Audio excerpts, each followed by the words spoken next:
안녕하세요. 전기자동차 안전교육을 진행하겠습니다. 저는 도로교통공단의 신기주입니다. 불과 100여 년 전, 과거에는 전기자동차가 가능한가? 라는 질문이 많았을 것 같습니다. 그러나 요즘은 어떤 전기차를 사야 하나? 라는 고민이 더 많아지는 것을 보면 기술 발전과 환경을 향한 관심이 상당히 확장되고 있는 것을 느낄 수 있습니다. 세계, 국가나 글로벌한 자동차 기업들이 기한을 두고 내연기관 자동차 생산을 하지 않겠다고 합니다. 오늘 교육은 친환경 자동차 중 전기 자동차를 소비자의 입장에서 보다 안전하게 이용하자는 것이 오늘 교육의 목표가 되겠습니다. 전기 자동차를 선택했거나 선택하려는 운전자를 응원합니다.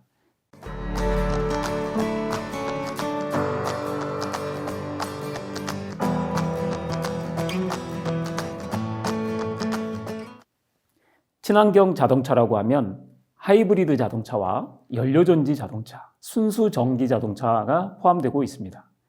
전기 자동차가 친환경 자동차의 대표라고 할 수 있을 텐데요. 자동차의 기록에 의하면 전기 자동차, 내연기관 자동차, 연료전지 자동차 순으로 저희 곁에 모습을 나타냈다고 합니다.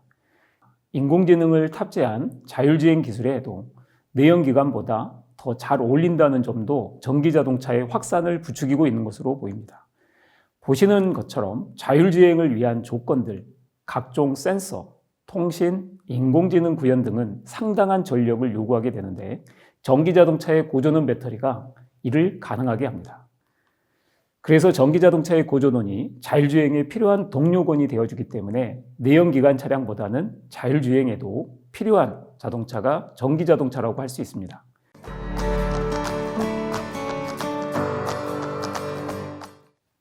이제 전기자동차의 구조에 대한 소개를 간략히 소개하겠습니다. 전기자동차의 부품수는 내연기관에 비해 약 3분의 1 정도가 줄었다고 합니다. 대표적으로 엔진과 미션이 없어지면서 주변 부품들도 줄어든 결과라고 할 수 있습니다. 확연히 달라진 구조의 변화를 몇 가지 우리는 살펴볼 수 있겠습니다. 일단 엔진과 미션이 없어졌습니다. 각각의 역할은 보시는 바와 같습니다. 구동을 하고 속도를 조절하는 역할이 엔진과 미션에서 이제는 배터리와 BMS, 배터리 관리 시스템, 그리고 전력 변환 장치인 인버터와 컨버터가 그 중요한 역할들을 하는 부품입니다. 배터리는 내연기관 엔진보다 더 열 관리가 중요한 부품으로 배터리의 열 관리가 화재나 폭발에 영향을 미칠 수 있음을 알아야 합니다. 내연기관 차량의 경우 엔진의 열 관리를 위해 냉각수가 사용되고 있다는 점을 알고 계실 겁니다. 전기자동차도 냉각 시스템이 매우 필요하고 관리가 요구됩니다. 두 번째 구조의 변화에 있어서 주유가 아닌 주전을 해야 된다는 점이 되겠습니다. 배터리 충전을 위해서 충전소를 찾아가거나 또는 충전을 위한 개인 장비를 가지고 있어야 한다는 것이죠. 충전은 고속 충전과 완속 충전으로 나눠지는데 고속 충전은 고압으로, 완속 충전은 각 가정에서 사용되는 220V 전원 단자에서 개인 장비를 이용하게 됩니다. 완속 충전기 관리를 신경 써주셔야 될 필요가 여기에 있습니다. 세 번째, 회생 제동 장치 역시 구조적 변화에서 큰 변화입니다. 전기자동차의 에너지 효율을 좋게 만드는 시스템이라 생각하면 되는데 주행 중 브레이크를 밟게 되면 에너지를 주행과 관련 없이 소모하게 되지만 전기자동차는 가속 페달에서 발을 떼는 순간부터 모터가 제동 기능을 하면서 발전기로 역할을 전환하고 충전을 하는 시스템입니다. 최근 온페달 드라이빙이라는 용어를 들어보셨습니까? 전기자동차가 회생제동 기능으로 인해서 이 온페달 드라이빙이라는 용어가 새로 생겨났습니다. 즉, 가속 페달에서 발만 떼면 제동과 발전이 동시에 되는 시스템이라 좋은 운전 습관이라면 주행 가는 거리도 늘어나는 경제적인 기능이 되겠습니다. 내연기관 자동차를 이용할 당시에 브레이크 페달을 사용하는 운전 습관이 아닌 이제 온페달 드라이빙을 사용하는 운전 습관으로 개선을 한다면 전기자동차의 주행 가는 거리가 늘어나는 효과를 볼 수 있습니다. 브레이크 사용을 줄이는 방법은 모두의 안전수칙, 즉 안전거리를 확보하고 과속 운행을 줄이는 것입니다. 이 외에도 내연기관 차량의 대부분이 전륜구동 방식, 즉 앞바퀴 굴림 방식이었습니다. 최근 출시되는 현대, 기아, 폭스바겐, GM 등의 전기자동차 플랫폼들을 보면 뒷바퀴 구동 방식이나 넷바퀴 굴림 방식이 채택되고 있습니다. 앞바퀴 굴림 방식에 익숙한 운전자라면 뒷바퀴 굴림 방식의 특성도 알아두는 것이 도움이 되겠습니다. 참고로 앞바퀴 굴림 방식의 이 구동 방식은 우리가 소위 알고 있는 언더스티어의 방식이 생기고 뒷바퀴 굴림 방식은 오버스티어라고 하는 운행 특성이 나타난다고 알려져 있습니다. 이런 부분들을 잘 참고하셔서 안전운행이 되셨으면 좋겠습니다. 향후 휠 안에 모터를 넣어서 구동하는 차량도 일반화될 것 같습니다. 그러나 현재는 모터가 하나 또는 두 개가 앞쪽에 설치되어 있거나 뒤쪽에 또는 앞과 뒤쪽에 모두 설치돼서 구동이 되는 형태라는 점을 이해로 마지막 끝으로 구조를 이해하시면 되겠습니다.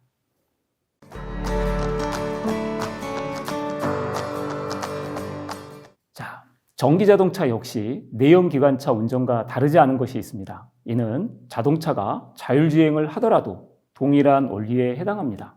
바로 안전한 운행을 위해 운전자의 올바른 운전 행동이 중요하다는 점입니다. 운전 행동은 다음과 같습니다. 인지, 판단, 조작. 사람끼리 대화할 때도 경청의 과정은 운전 행동과 유사합니다.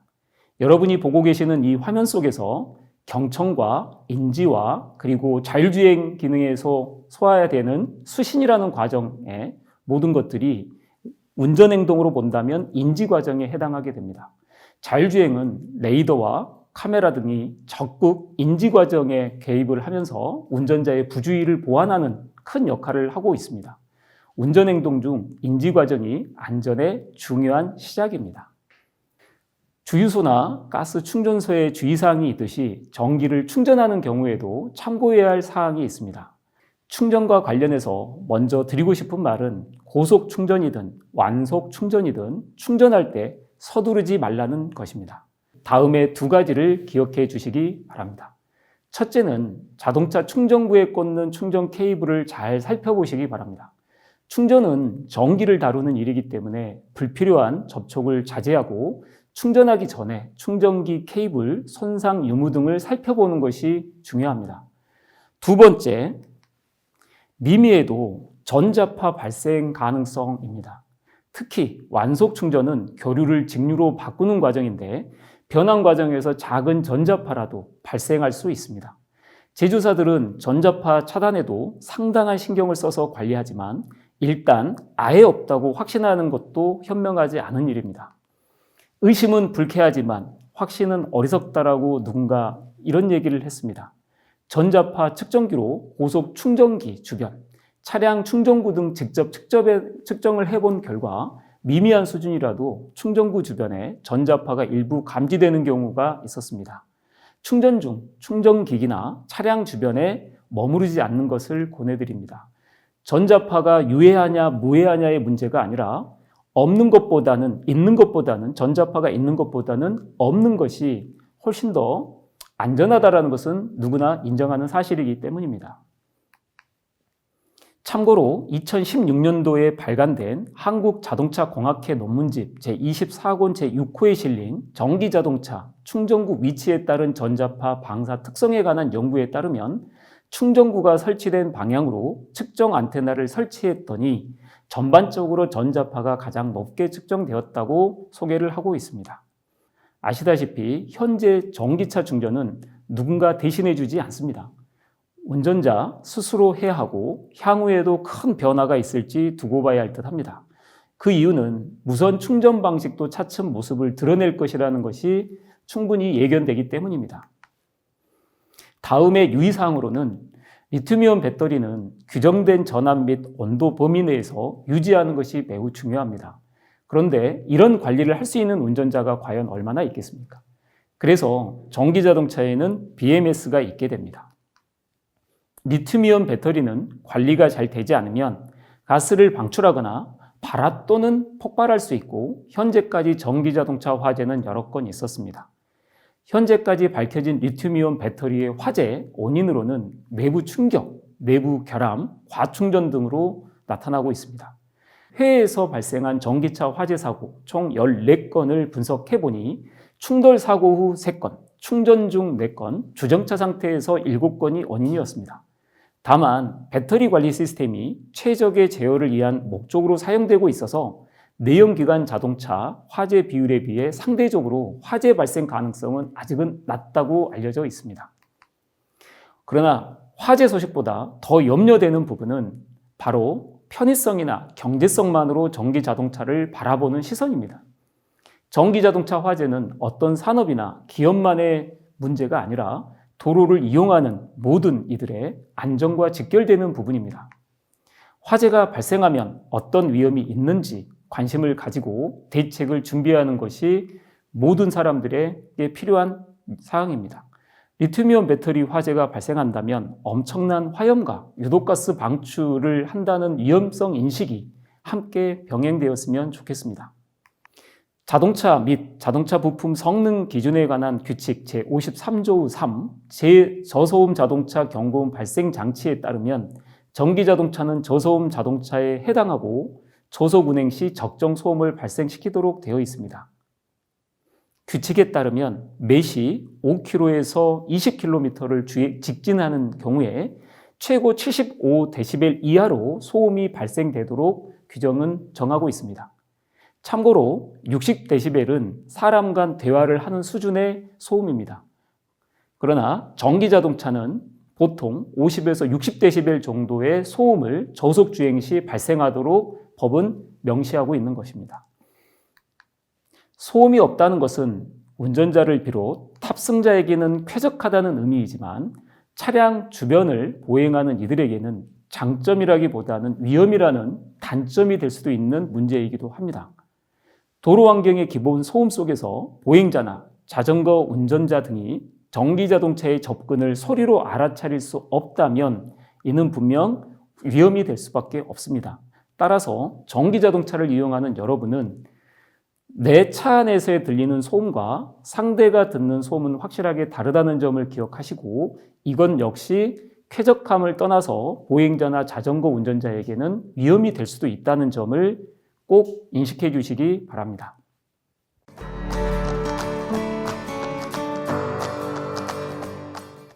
교통사고는 크게 운전자의 교통법규 위반과 부주의가 사고 원인으로 지목됩니다. 물론 인적 요인이 아닌 환경 요인이나 물적 원인에 의한 경우도 있습니다. 그러나 인적 요인에 의한 사고가 훨씬 많다는 사실이 중요합니다. 교통사고가 발생하지 않도록 교통법규를 준수하고 운전 중 주의를 다해야 합니다. 교통사고가 발생하면 일반적으로 즉시 정차하고 피해자 구호와 2차 사고 예방, 그리고 안전한 장소로 대피에 도움을 요청하도록 해야 합니다.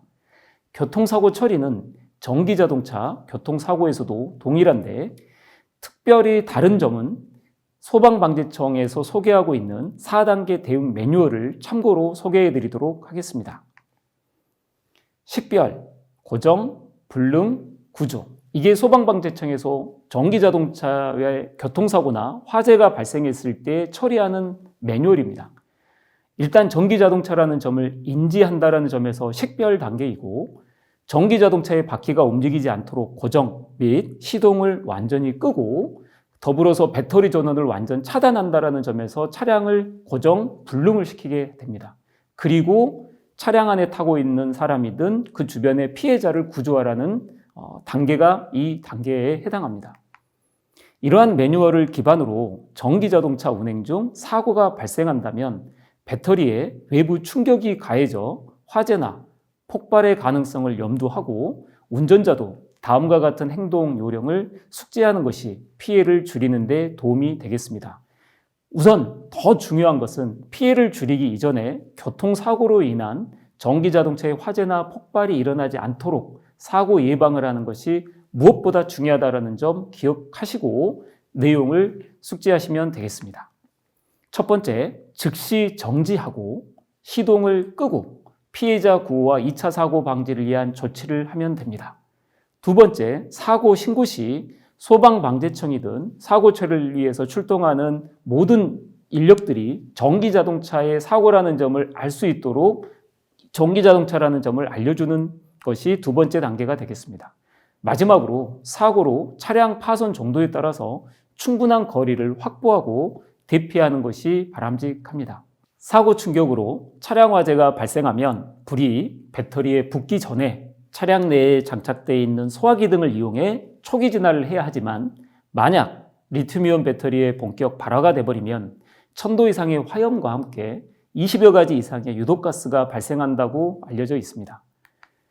교통사고 또는 충전 중 화재 위험이 나타난다면 화상을 입지 않도록 멀리 대피를 해야 하고 대피를 할 때는 유독가스를 피하는 방향으로 이동하셔야 합니다. 앞서 전기자동차 화재는 사고보다 충전 중에 그리고 주정차 중에도 발생한다고 소개했습니다. 내연기관차 화재보다 미미하지만 단 한 건의 화재라도 소중한 생명과 재산을 손실하지 않도록 많은 주의가 필요합니다. 국민안전처에서 소개된 전기차 사고 시 상황별 대처 요령을 한번 참고해 보겠습니다. 전기차 사고 시 상황별 대처 요령은 첫 번째, 충전 중 화재가 발생한다면 차량 충전에 사용되는 주 전원을 차단. 자, 이 말은 충전 중이라고 하셨을 때 충전구에 꽂았던 충전 기기를 반드시 차단하라는 얘기이고, 두 번째로 초기 진화가 불가능하면 화염과 유독가스를 피해서 이동하라는 얘기입니다. 세 번째, 차량이 침수되면 가능한 빨리 빠져나오고 침수된 차량, 고전압, 전선 등에 접촉하지 않도록 주의하라는 얘기로 판단하시면 되겠습니다. 앞서 소개한 한국가스학회지에 게재된 전기자동차 내 리튬이온 전지 화재로 발생하는 독성가스의 위험성 분석 연구에 따르면 화재 발생 시 10분 이내에 70% 이상의 불화수소가 발생했다고 합니다. 이는 시뮬레이션 한 결과에 의해서 풍량에 따라 최대 수백 미터 전후까지도 불화수소의 이동이 나타난다라는 결과였습니다. 이 수치는 고층 건물로 둘러싸인 강남구의 한 지역을 선택하고 가스 이동을 시뮬레이션한 결과라고 소개하고 있습니다. 리튬이온 배터리 화재 시 발생하는 독성가스 위험성은 한국위험물학회지 제5권 제2호에 실린 대용량 리튬이온 배터리 생산시설 화재 시 발생하는 독성가스의 사고 영향 평가에서도 소개하고 있습니다. 유독가스 중 불화수소는 습기와 접촉한다면 부식성과 침투성이 높은 불산을 형성한다고 알려져 있습니다. 만약 각막이 불화수소에 노출되었다면 심각한 손상을 입을 수 있다는 의미일 것입니다. 불산에 노출되면 즉시 흐르는 물 또는 식염수에 최소 20분 이상 씻어내라는 조치 요령을 한국산업안전보건공단의 불산 취급 공정의 안전에 관한 기술 지침에서 소개하고 있습니다. 교통사고와 같은 외부 충격, 충전 중 또는 내부 불량셀에 의한 화재이든 리튬이온 배터리의 화재 시 발생하는 화염의 온도는 매우 위험하고 배터리가 불타면서 배출되는 유독가스 역시 심각한 인적 피해를 유발할 수 있다는 점을 여러분들에게 말씀드렸습니다. 어떤 분야이든 안전에 대한 정부와 기업의 노력은 계속된다는 점은 분명합니다. 다만 소비자 입장에서 전기자동차의 충전 시간이나 주행거리 등의 편의성만 관심을 가질 것이 아니라 사고 예방과 자동차 화재 예방을 위한 정기점검 및 배터리 관리에 신경을 써 주셔야 하겠습니다. 환경을 생각하는 여러분의 선택, 보다 현명하고 안전한 선택이 되기를 응원합니다. 감사합니다.